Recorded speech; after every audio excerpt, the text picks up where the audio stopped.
saudara-saudara semuanya yang dikasih Tuhan, kita kembali lagi hari ini untuk memuji Tuhan, menyembah Tuhan. Yuk sama-sama saya undang kita semua untuk menyiapkan hati kita. Kita mau puji Tuhan, kita mau sembah Tuhan kita. Haleluya.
Kita masih ada di dalam hadirat Tuhan. Kita mau sembah Tuhan, kita lebih lagi. Mari kita siapkan hati kita. Lebih lagi kita menyembah Tuhan. Terima kasih Yesus.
terselami bagiku.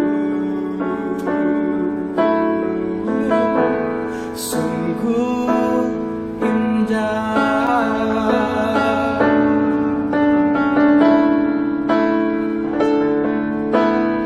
Kemanakah aku dapat pergi menjauhi rohmu yang suci, kau sahabat,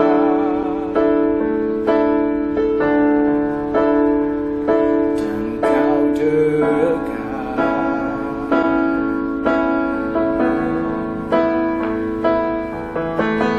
Bahkan seluruh pengabdianku tak bisa membalas kesertaanmu. Sungguh mulia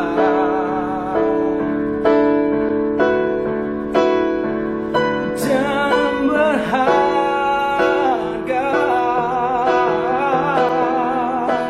Sungguh besar pengorbananmu bagiku,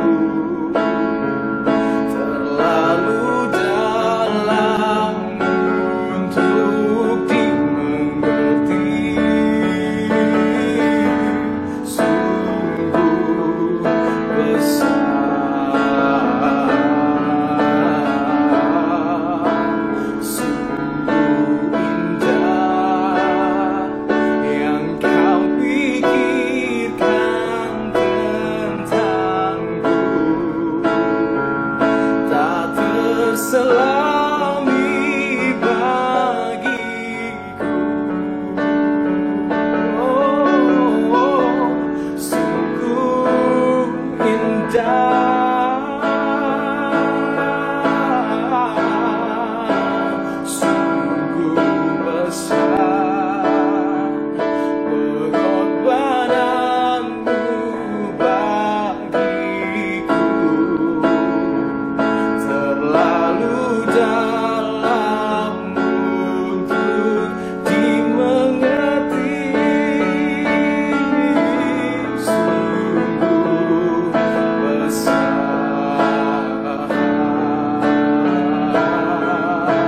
sungguh indah yang kau pikirkan tentangku, tak terselami bagiku.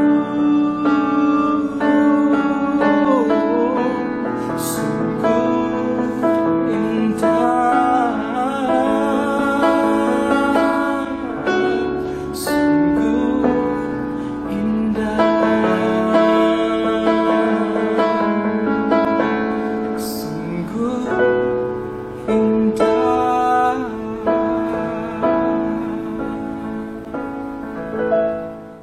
Bapak Ibu Saudara sekalian, apa kabar semuanya?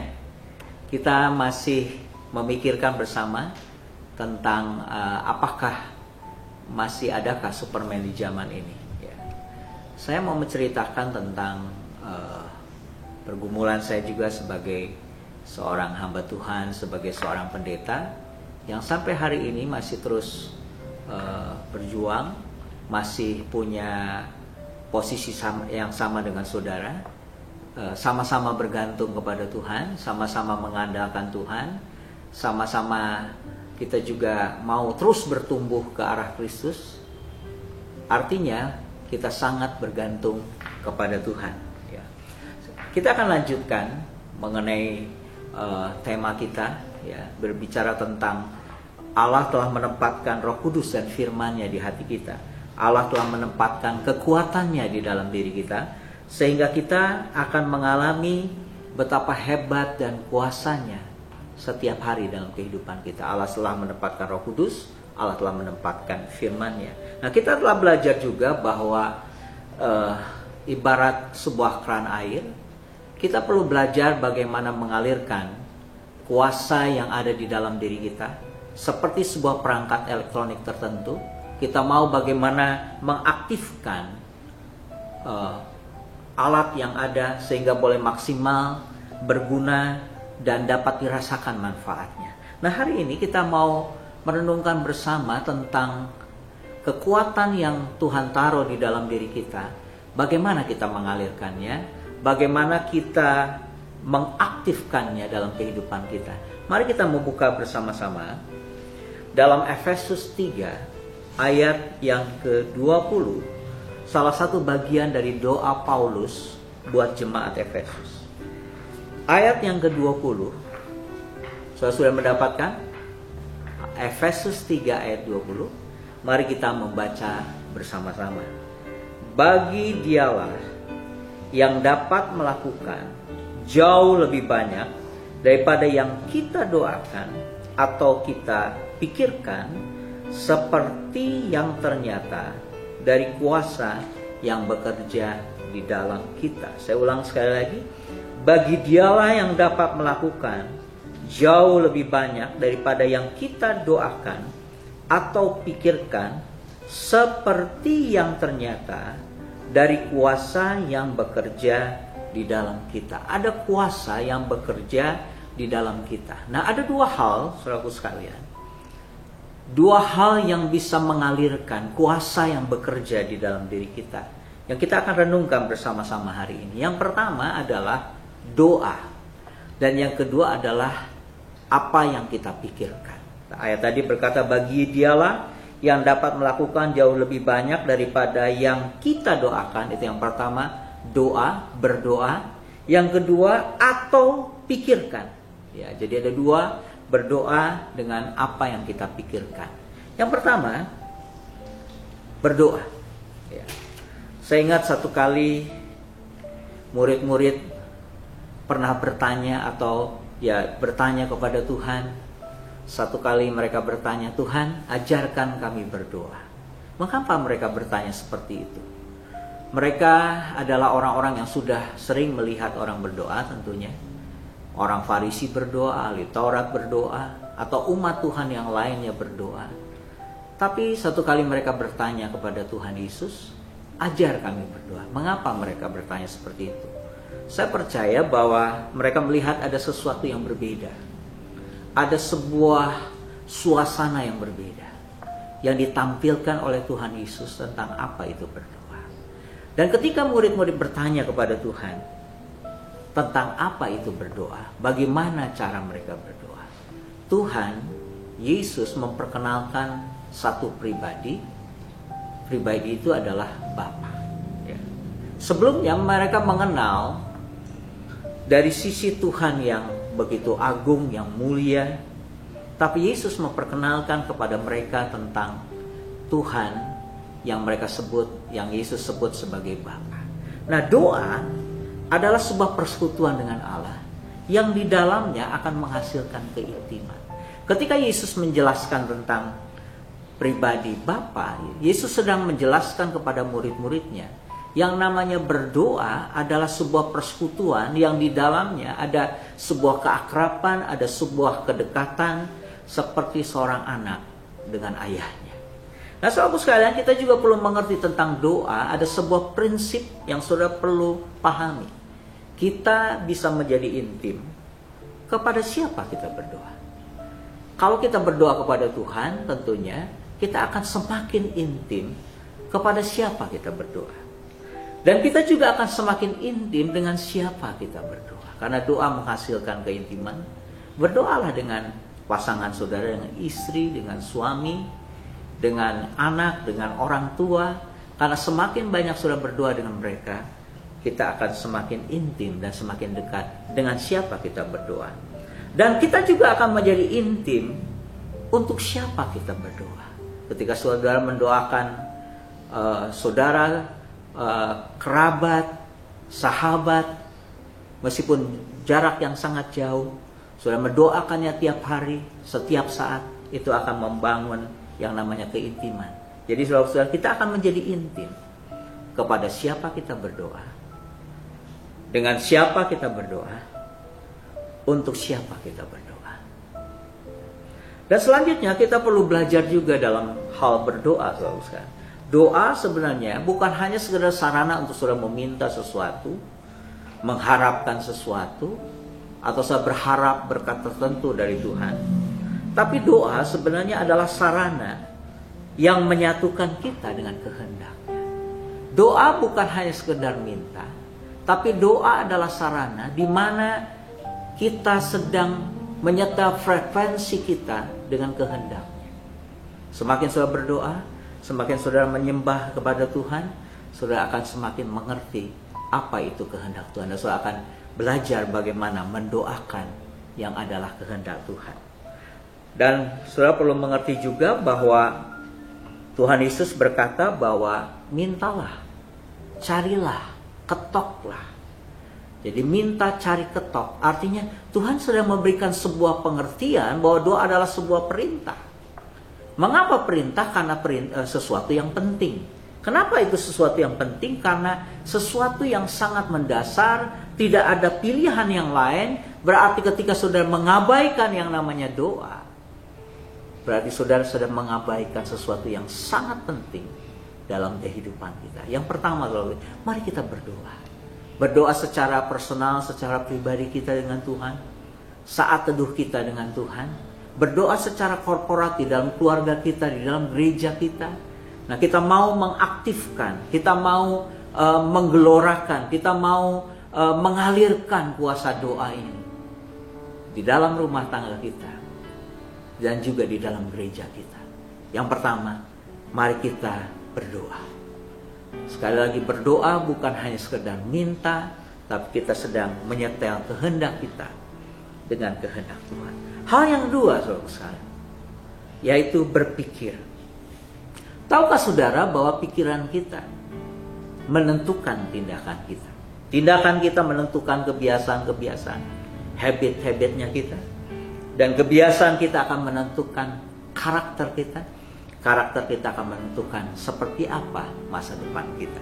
Nah, saudara, pikiran kita harus jaga. Selama ini kita belajar tentang harus menjaga hati.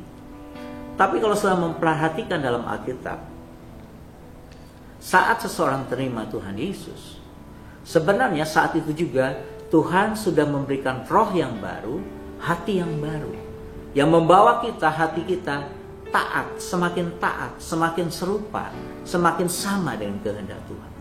Tetapi yang menjadi PR dan tanggung jawab kita terbesar adalah bagaimana kita mengelola pikiran kita. Seringkali pikiran kita sangat liar. Coba saudara perhatikan pikiran saudara sangat liar. Berpikir yang sia-sia, yang kadang-kadang tidak ada gunanya yang kita pikirkan. Kepo, dan kadang-kadang negatif terhadap orang lain, terhadap satu situasi keadaan seperti yang kita alami saat-saat ini. Orang berpikir yang tidak harus orang pikirkan. Mari kita menjaga pikiran kita. Nah, pikiran juga hari ini bicara tentang bagaimana kita memaksimalkan pikiran kita untuk merencanakan, untuk memikirkan ide-ide, gagasan-gagasan.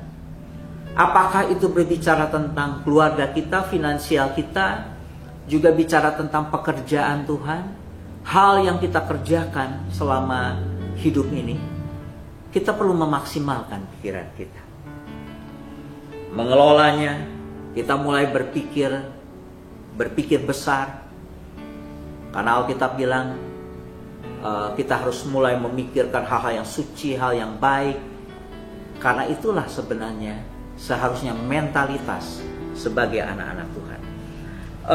Eleanor Roosevelt pernah berkata seperti ini. Pemikiran yang hebat adalah pemikiran yang membicarakan soal ide-ide, gagasan-gagasan. Pemikiran yang rata-rata atau standar adalah pikiran-pikiran yang hanya memikirkan kejadian-kejadian atau peristiwa-peristiwa.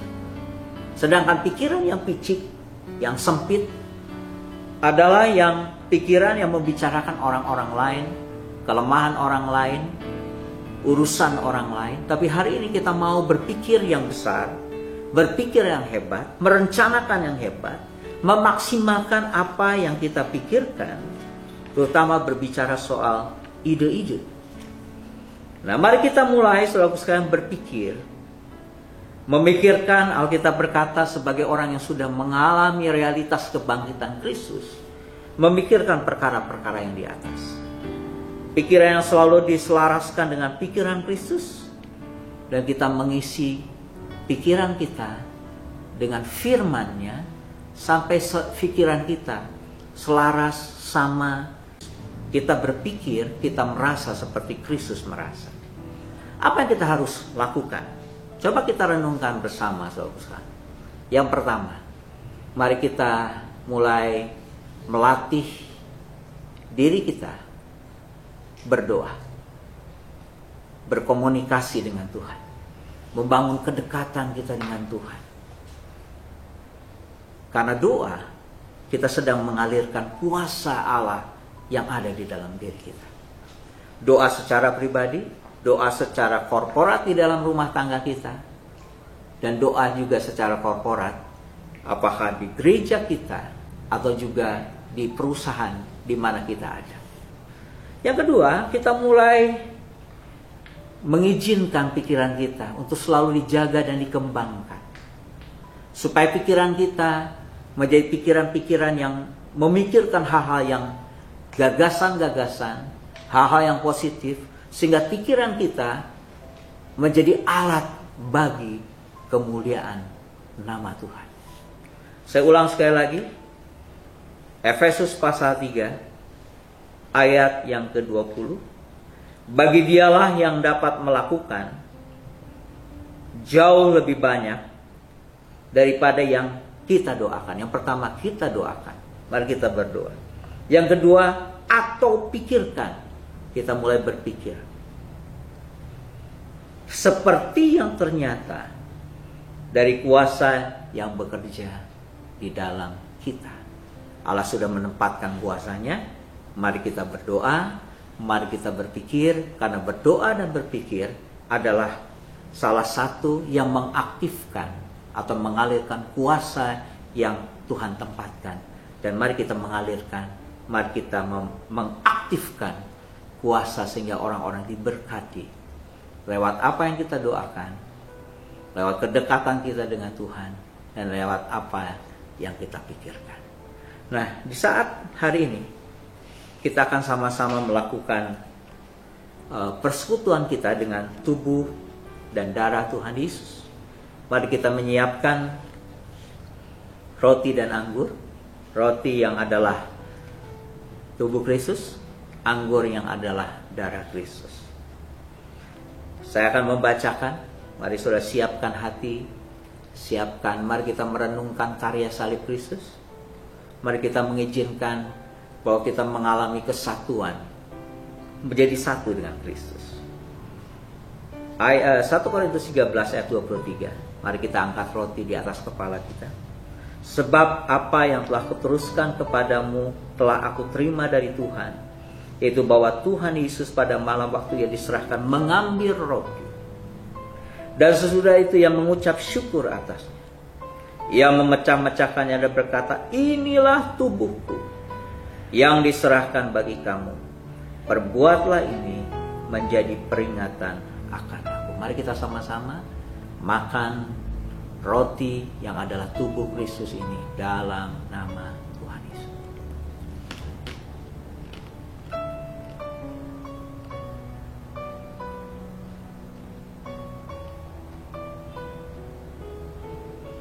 Mari kita angkat cawan di atas kepala kita. Demikian juga ia mengambil cawan sesudah makan lalu berkata, cawan ini adalah perjanjian baru yang dimeteraikan oleh darahku.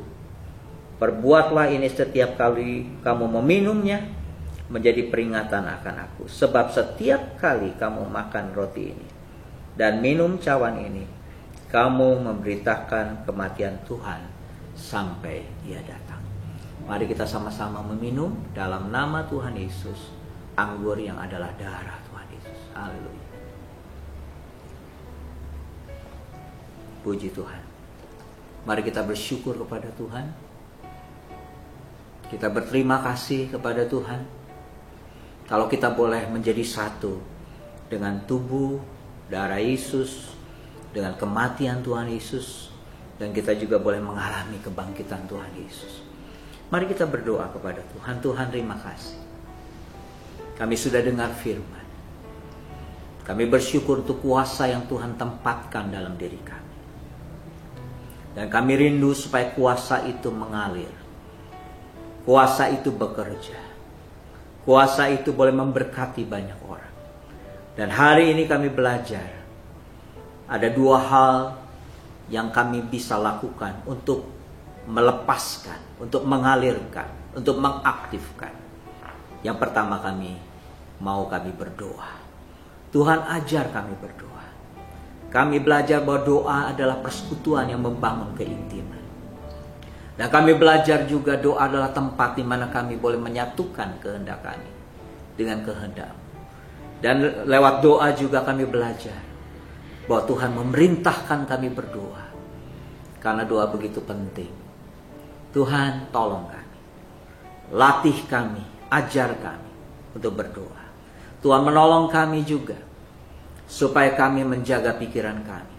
Memakai pikiran kami menjadi alat kemuliaan-Mu.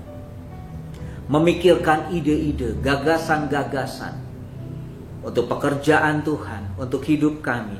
Dalam hal finansial, dalam hal keluarga kami, dalam hal pengaruh kami dalam tempat pekerjaan kami. Tuhan menolong kami supaya kami memaksimalkan pikiran kami, sehingga pikiran kami seperti pikiran Kristus. Terima kasih dalam nama Tuhan Yesus. Haleluya. Amin. Tuhan memberkati. Haleluya.